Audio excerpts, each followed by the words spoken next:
Live from the I-10 corridor, it's the Dave Nemo Show. Well, last week we took a trip and really had a great time up in Nebraska. We were over to Lincoln, Nebraska, and we were visiting our friends at Crete Carrier, Schaefer Trucking, Hunt Transportation, of course, and celebrating Crete's 50th anniversary with a live broadcast. And a couple of the folks that were on the program, it was painfully obvious to me right off the bat that we just did not have enough time with Chris Hilkemann and Lori Hansson. They head up the Risk Management Department, and Chris is a VP of Risk Management, Associate General Counsel, and Lori is the Risk Management Compliance Manager, or the RMCM as we would call her.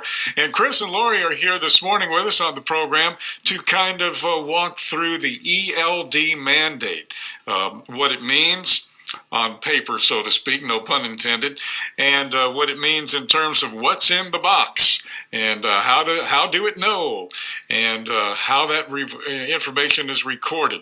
And Lori's going to talk about some of the benefits of the program to the driver, how it works practically, and talk about some of the areas of concern that drivers have, and how they have basically learned to understand what it's all about. So we got a lot to talk about. We'll do that with Chris Hilkemann and Lori Hansson from Crete in just a moment.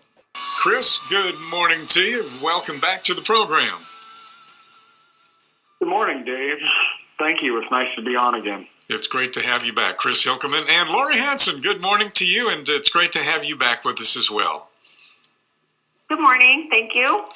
All righty. Well, let's get right down to it, because as you guys know, Chris, you came in with a lot of notes, and I felt so bad because we had a very short amount of time, and I said, hey, we're going to get you guys back on the show as soon as we can. So this is our first opportunity, and I really appreciate y'all coming back with us. So, Chris, let's talk about the basics of the rule first off, but then kind of go back, because we haven't talked about the gear itself, the box, if you will, as much. We've basically been talking about the regulations and things like that. So maybe you could kind of walk us through some of the practical aspects of the electronic logging devices.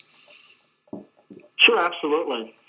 Well, as we mentioned on the last time we were on, the ELD mandate was published on December 16th of 2015, and along with the commentary, it's 516 pages, which I've read most of the way through.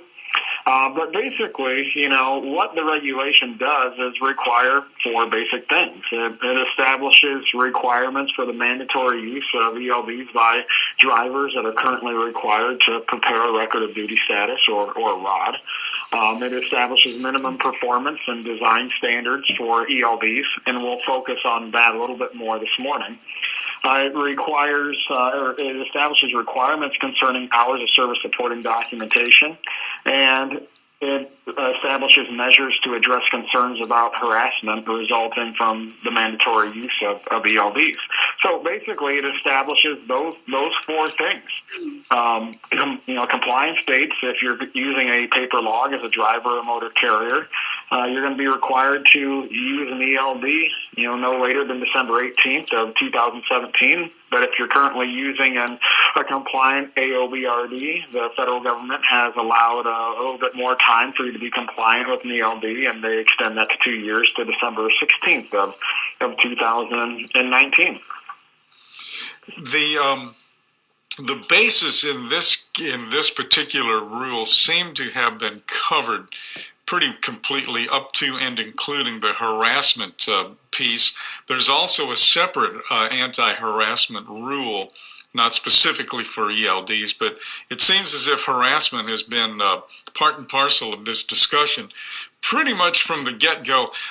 In terms of the base coverage, though, Chris, are you guys pretty well satisfied that it's good to go in terms of an actionable rule that you are comfortable with, if that's a good word to use? Yeah, I think so. Crete's 100% AOBRD compliant, so learning the ELD system is something that we know. And as I mentioned last time, we've been talking with our vendors on understanding what exactly is going to need to happen to make our ELDs, our AOBRDs compliant with the ELD mandate. And at this point in time, it seemingly looks like it's going to be just some minor software upgrades. So here at Crete, we are prepared for the ELD mandate, and just waiting on our vendor to put all the pieces of that puzzle together, get some training rolled out, and we'll be ready to go. In terms of the vendors, the folks who are making these, are the technical specifications are at this point, are they written in stone, or is that still in development at this point to some degree? Well, no. I mean, the rule is a final rule. And so, unless that rule gets amended, we know what the technical specifications are. I'll take some time to kind of walk through what those specifications are. And, there's really only 4 specifications that is required to have a compliant ELD.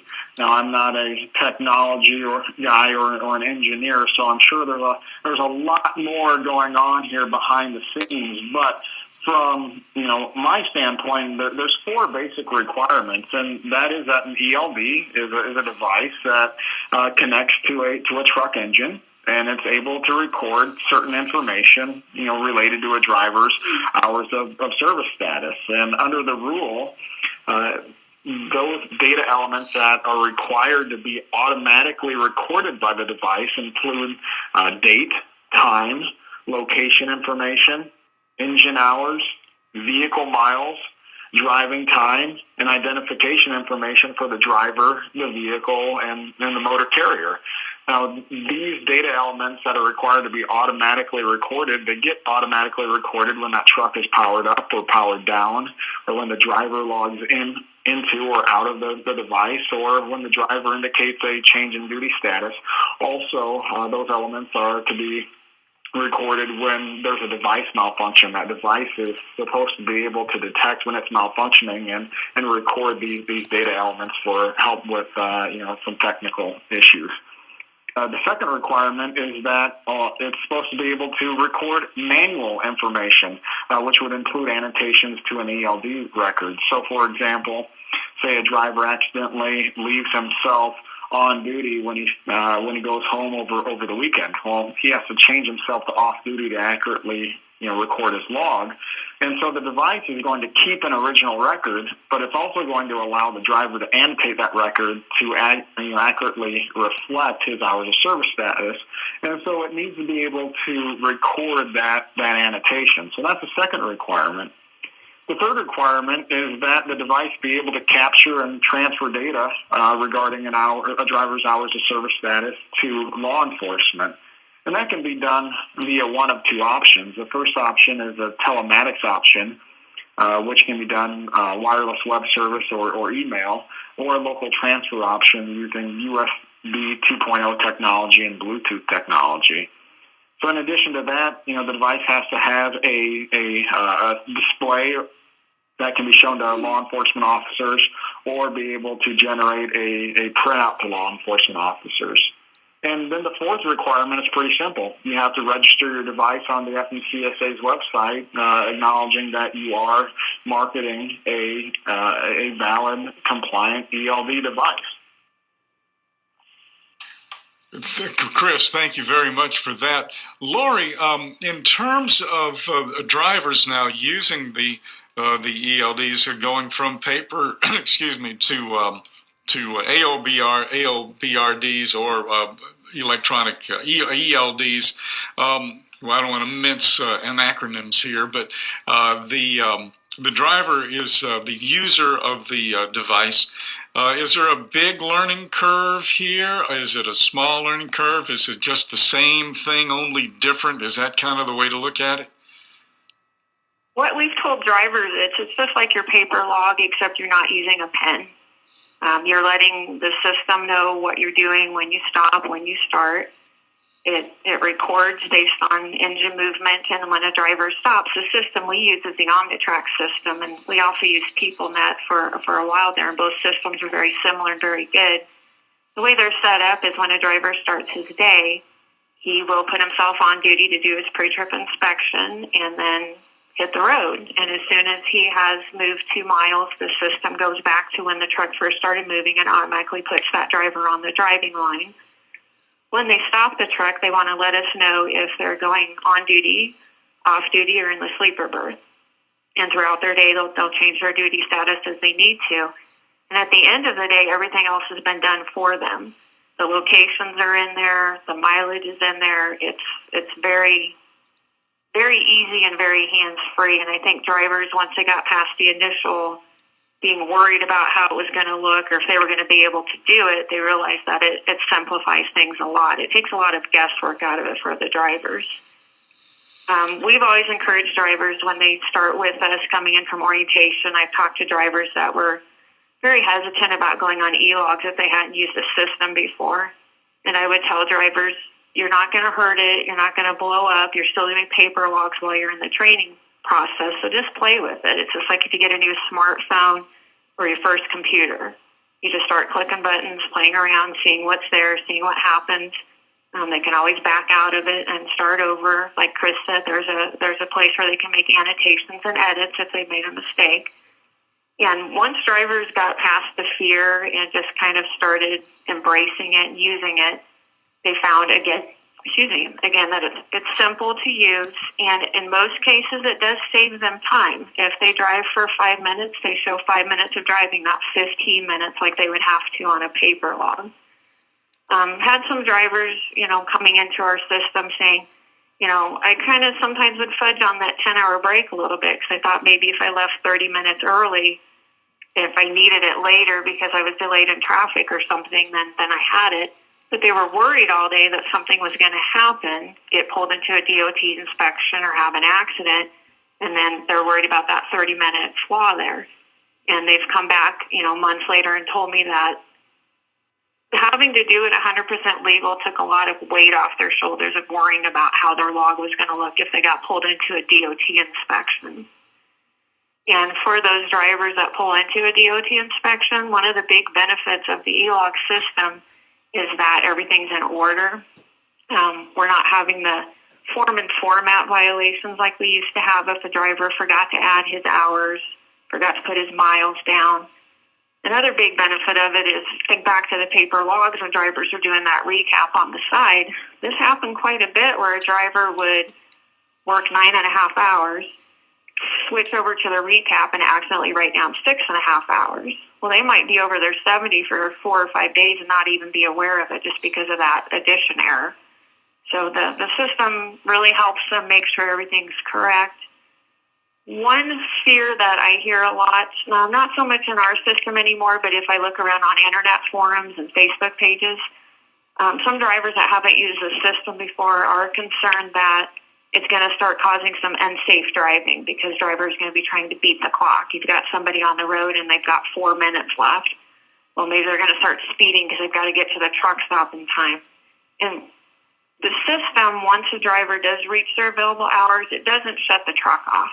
And that might sound like a stupid statement, but when we started transitioning, I did get that question a lot from our drivers, that they were concerned that their truck would just suddenly die because they were out of hours. And that's certainly not the case. The system we use gives drivers a warning when they're 60 minutes out from being out of hours. It alerts them again at 30 minutes and 15 minutes so that the driver knows that they need to start making a plan to get stopped. We're going to be right back after a quick break. And Chris, when we come back, Lori mentioned the 15-minute time increments, for things. And that actually came up on the program earlier this morning, a 15-minute fuel stop thing. And I thought maybe you might want to compare the 15 minutes on paper to the actual times on the ELDs and how that shakes out in terms of a benefit to the driver and or company, or does it? So we'll ask that question.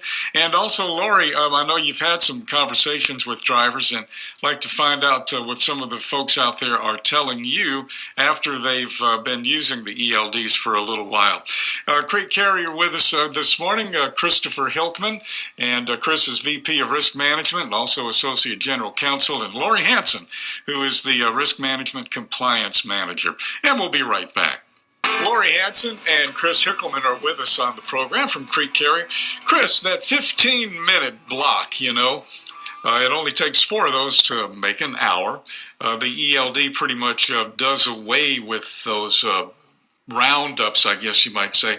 How does that work practically out on the road in the favor of drivers, or is it in favor of the driver?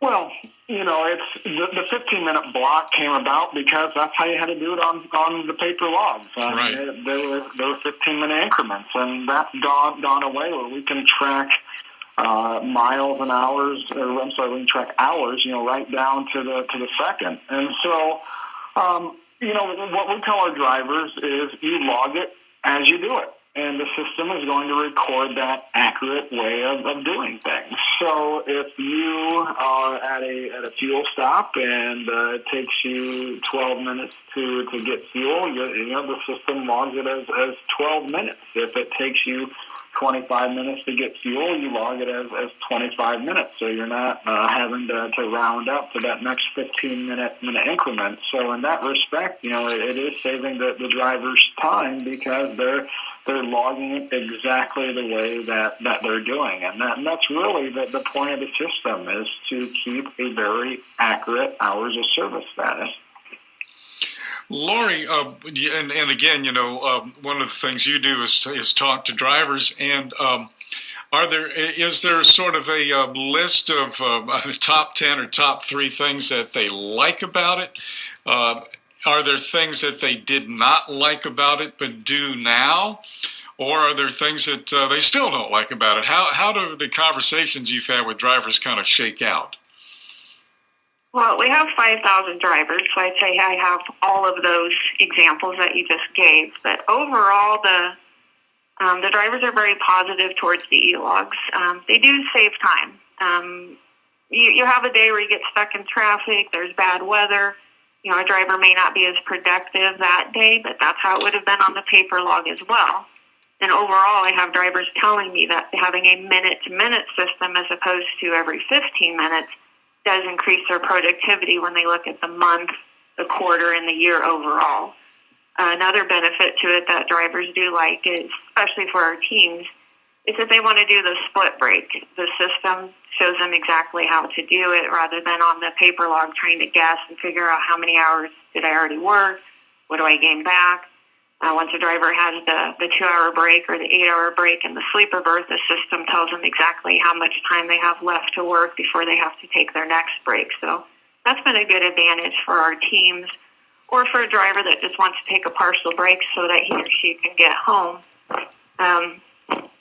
As far as things they still don't like about it, I have conversations with drivers sometimes where they are concerned because they were stuck in traffic for 3 hours and they lost that time. And I will tell that driver that's exactly how it should have on your paper log as well, and put it down to a bad day, part of doing business. It's part of life out on the road that those things are going to happen. And for safety purposes, you should have always accounted for those hours, because that does count against your 14 and your rest level, your fatigue level for the day. And most drivers do understand that. They do like being safe and legal. Again, so if they get pulled into a DOT inspection or something were to happen and somebody's looking at their logs, they can rest assured that what's being looked at is correct. We have a lot of drivers that do not want to go in violation. They don't want to make any mistakes. So the e-logs help them make sure everything's perfect. We have a lot of perfectionists out there, which we really appreciate. And having this system take some of the guesswork out helps those drivers. And there's one thing that we've heard pretty much, not in so many words, but it's almost almost in the back of people's minds, I guess, Lori, that since the ELD mandate is a new rule, and this is new, that the hours of service rule itself has changed. But that's totally wrong, right? I mean, there is absolutely no change to the hours of service rule. Do you have to bust that myth very often? With our new drivers coming in from other carriers, yes, we do have those discussions. For our existing drivers, we've been working with the ELOG systems for over 6 years now. So it's, our drivers that have been with us through that time, they didn't see a change because we always audited to make sure drivers were following the 11, 14, 70-hour regulations and then the 30-minute break when it was added in. So for our drivers, it was business as usual. For new drivers coming in, yes, sometimes there's that learning curve with them that we do follow these regulations, whether you're on paper logs or electronic logs. But you're correct, there's been no changes to the hours of service. They're just hopefully going to be followed more uniformly throughout the industry once the e-logs are in, and it puts everybody on a more level playing field. Well, Lori, I want to thank you so much for getting back with us here. We did have a little more time this morning. Lori Hansson, Risk Management Compliance Manager at Crete. And Chris Hilkemann, thank you so much for being with us, and really appreciate the input and the information here this morning. Thank you so much, Dave. It was a pleasure being on again. And that's going to wrap up our discussion here with Chris and Lori from Crete Carrier this morning on the ELD mandate.